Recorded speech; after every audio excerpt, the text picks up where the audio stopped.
नमस्कार सभी केंद्रीय कर्मचारी, राज्य कर्मचारी, पेंशन भोगी, भूतपूर्व जवानों का स्वागत है आप सभी का अपने भरोसेमंद यूट्यूब चैनल में। इस वक्त की बहुत बड़ी अपडेट निकलकर सामने आई है। देश के लाखों केंद्रीय कर्मचारियों के साथ 65,65,000 पेंशन धारकों की होने जा रही है बल्ले बल्ले। सैलरी पेंशन में बढ़ोतरी को लेकर, एरियर भुगतान को लेकर, साथ ही कर्मचारी पेंशन धारकों की मांगों को लेकर बड़ी अपडेट। जानेंगे सभी खबरों को विस्तार से। सबसे पहले वीडियो को लाइक कर दीजिए क्योंकि आपका एक लाइक ही हमारी मेहनत का फल होता है। साथ ही चैनल पर पहली बार विजिट किया है तो नीचे ब्लैक कलर के बटन को दबाकर चैनल को सब्सक्राइब अवश्य करें, क्योंकि यही चैनल आपको सरकारी कर्मचारियों के रिगार्डिंग छोटी बड़ी प्रत्येक तरह की खबर सही सटीक व तथ्यों पर आधारित दिखाता है। ऐसे में देरी न करते हुए जान लेते हैं सभी प्रमुख खबरों को विस्तार से।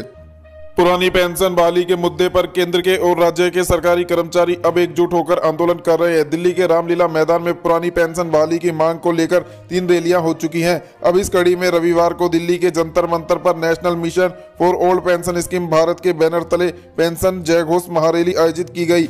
इसमें केंद्र और राज्य सरकार के कर्मचारियों के अलावा विभिन्न निगमों, बोर्ड और स्वायत्त संस्थानों के कर्मचारियों ने हिस्सा लिया। All India NPS employees federation के राष्ट्रीय अध्यक्ष डॉक्टर मंजीत पटेल ने कहा, सरकार को 2024 में गारंटीशुदा पुरानी पेंशन बहाल करनी ही होगी। गारंटीशुदा पुरानी पेंशन बहाल हो। डॉक्टर मंजीत पटेल के मुताबिक पेंशन जयघोष महारैली एक निर्णायक रैली साबित होगी। एनपीएस कर्मचारियों के लिए एक ही मांग है कि देश भर में गारंटीशुदा पुरानी पेंशन बहाल हो।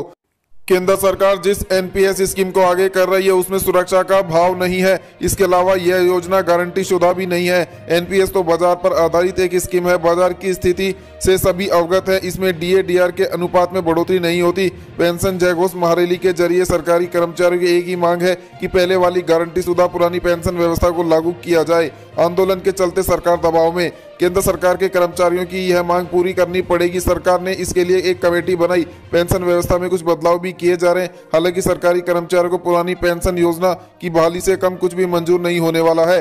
पदाधिकारियों ने कहा, कर्मचारी और आंदोलन के चलते सरकार दबाव में है। संभव है कि 2024 में सभी सरकारी कर्मचारियों के लिए ओपीएस लागू हो जाएगी। देश में लगभग 85 लाख कर्मचारी एनपीएस में शामिल हैं। इसमें से 30 लाख केंद्र सरकार के कर्मचारी है। बाकी संख्या राज्य सरकारों के कर्मचारियों की। बतौर डॉक्टर मंजीत पटेल को उम्मीद है कि नववर्ष में गारंटीशुदा पुरानी पेंशन की सौगात मिलेगी।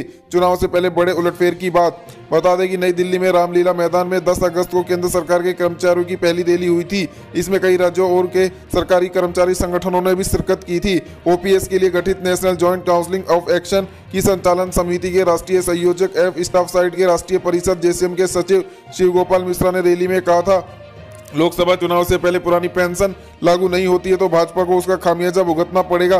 कर्मचारी पेंशनरों और उनके रिश्तेदारों को मिलाकर यह संख्या 10 करोड़ के पार निकल जाती है। चुनाव में बड़ा उलटफेर करने के लिए यह संख्या निर्णायक साबित हो सकती है। इसके अलावा 1 अक्टूबर को रामलीला मैदान में पेंशन संगदान महारैली आयोजित की गई। इसका आयोजन national movement for old pension scheme के बैनर तले हुआ। अध्यक्ष विजय कुमार बंधु ने कहा कि पुरानी पेंशन कर्मियों का अधिकार है, वे इसे लेकर ही रहेंगे। दोनों ही रैलियों में केंद्र व राज्य सरकारों के लाखों कर्मचारियों ने भाग लिया। इन 2 विशाल रैलियों के बाद 3 नवंबर को confederation of central government employees and worker के रामलीला मैदान में रैली की थी। ज्वाइंट फोरम की बैठक में हड़ताल पर निर्णय। पुरानी पेंशन बहाली की लड़ाई अब अंतिम दौर की तरफ बढ़ रही है। अगर सरकार कर्मचारियों की इस मांग को नहीं मानती है तो उस स्थिति में अनिश्चितकालीन हड़ताल हो सकती है। कितने कर्मचारी अनिश्चितकालीन हड़ताल के पक्ष में है, यह पता लगाने के लिए केंद्र के 2 बड़े विभाग रेलवे और रक्षा विभाग की स्ट्राइक बैलेट यानी मतदान कराया गया था। ओपीएस के लिए गठित national joint council of action की संचालन समिति के राष्ट्रीय संयोजक एवं स्टाफ साइड के राष्ट्रीय परिषद जेसीएम के सचिव शिव गोपाल मिश्रा ने कहा, अब स्ट्राइक बैलेट का नतीजा आ गया है।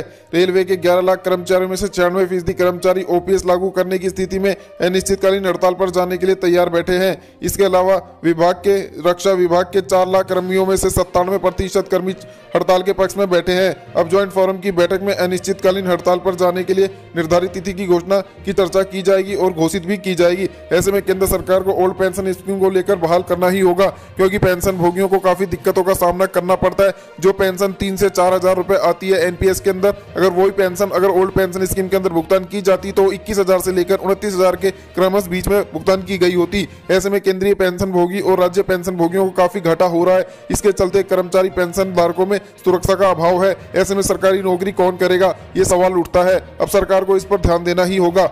चलिए अगली बड़ी अपडेट की बात करें तो केंद्र सरकार के कर्मचारी पेंशन धारकों के लिए बड़ी खुशखबरी निकलकर सामने आई है। लोकसभा चुनाव से पहले केंद्र सरकार के कर्मचारी पेंशन धारकों के खाते में 2,18,000 रुपए तक होगा जमा। दरअसल केंद्र सरकार के कर्मचारी पेंशन धारकों के लिए बड़ी खुशखबरी आ चुकी है। दरअसल जीएसटी के रिकॉर्ड तोड़ कलेक्शन और भारत की 5वें नंबर की इकोनॉमी बनने की खुशी में बताया जा रहा है कि केंद्र सरकार लोकसभा चुनाव से पहले 18 महीने एरियर को 3 किस्तों में जारी करेगी, जिसके चलते कर्मचारी पेंशन धारकों के खाते में 18 माह एरियर का भुगतान हो सकेगा। दरअसल जब 18 माह एरियर को रोका गया था, जब केंद्र ने आर्थिक स्थिति की दुहाई दी थी, अब जब आर्थिक स्थिति सुधर चुकी है, रिकॉर्ड तोड़ कलेक्शन हो चुका है और भारत 5वें नंबर की इकोनॉमी बन चुकी है, ऐसे में केंद्र सरकार के कर्मचारी पेंशन धारकों का 18 महीने का एरियर सरकार रोककर नहीं रख सकती, क्योंकि केंद्र सरकार ने जब कहा था कि हमारी आर्थिक स्थिति सुधार होते ही हम 18 माह एरियर पर चर्चा करेंगे, तो वह समय आ गया है जब देश की आर्थिक व्यवस्था में सुधार नहीं, बड़ा सुधार हो चुका है। अब केंद्रीय कर्मचारी पेंशन धारकों के बकाया 18 महीने एरियर को लेकर केंद्र सरकार की ओर से बड़ा ऐलान देखने को मिल सकता है। चलिए अगली बड़ी अपडेट की बात करें तो केंद्र सरकार के कर्मचारी पेंशन धारकों के लिए महंगाई भत्ते, महंगाई राहत के आंकड़ों में लगातार बढ़ोतरी देखने को मिलती जा रही है। अभी तक आए आंकड़ों के मुताबिक 3.08% का उछाल आ चुका है। मौजूदा महंगाई भत्ता और महंगाई राहत आपका 46% से बढ़ते हुए 49.08% तक जा पहुंचा है। बताया जा रहा है कि नवंबर दिसंबर का डाटा आना बाकी है, जिसमें बढ़ोतरी होती है तो अगला महंगाई भत्ता आपके लिए 5% उछाल के साथ 51% पर बहाल होगा, जिसके चलते कर्मचारी पेंशन धारकों की सालाना सैलरी पेंशन में 30,000 रुपए तक का इजाफा देखने को मिलेगा सालाना तौर पर। वहीं अगली बड़ी अपडेट की बात करें तो केंद्र सरकार के कर्मचारी पेंशन धारकों के लिए बदल जाएगा बेसिक पे। दरअसल 1 जनवरी 2024 से केंद्रीय कर्मचारी पेंशन धारकों के लिए बदले हुए बेसिक पे के तहत ही सैलरी पेंशन का भुगतान किया जाएगा। दरअसल 7वें वेतन आयोग का नियम कहता है कि जब भी मौजूदा महंगाई भत्ता महंगाई राहत 50% को क्रॉस करेगा या टच करेगा तो केंद्र सरकार कुल 50% महंगाई भत्ते महंगाई राहत को आपके बेसिक पे में मर्ज कर देगी। ऐसे में कर्मचारी पेंशन धारकों के लिए मानकर चलिए दिसंबर महीने में जिस सैलरी पेंशन का भुगतान आपके खाते में देखने को मिलेगा वो आपका नया बेसिक पे में तब्दील हो जाएगा और नए बेसिक पे के तहत ही सैलरी पेंशन का भुगतान 1 जनवरी 2024 से किया जाएगा। हालांकि केंद्र सरकार इसका ऐलान जनवरी महीने में ना करके लोकसभा चुनाव के एकदम निकट कर सकती है, तो आपको यहाँ पर घबराने की आवश्यकता नहीं है। आपको बकाया महीनों का एरियर का भुगतान भी करके दिया जाएगा। वहीं अगली बड़ी अपडेट की बात करें तो केंद्र सरकार के कर्मचारी पेंशन धारकों के लिए बड़ी अपडेट निकलकर सामने आई है। केंद्र सरकार 7वें वेतन आयोग के दौरान फिटमेंट फैक्टर को 3 गुना तक भी बढ़ा सकती है। मीडिया खबरों की माने तो केंद्र सरकार यदि फिटमेंट फैक्टर को 3 गुना तक बढ़ाती है तो इसके चलते कर्मचारियों का न्यूनतम मूल वेतन 18,000 रुपए से बढ़कर सीधा 21,000 रुपए प्रति महीना हो जाएगा। मासिक बेसिक में पूरे 3,000 बढ़ोतरी का फायदा देखने को मिलेगा। वहीं अगली बड़ी अपडेट पेंशनरों के लिए निकलकर सामने आई है।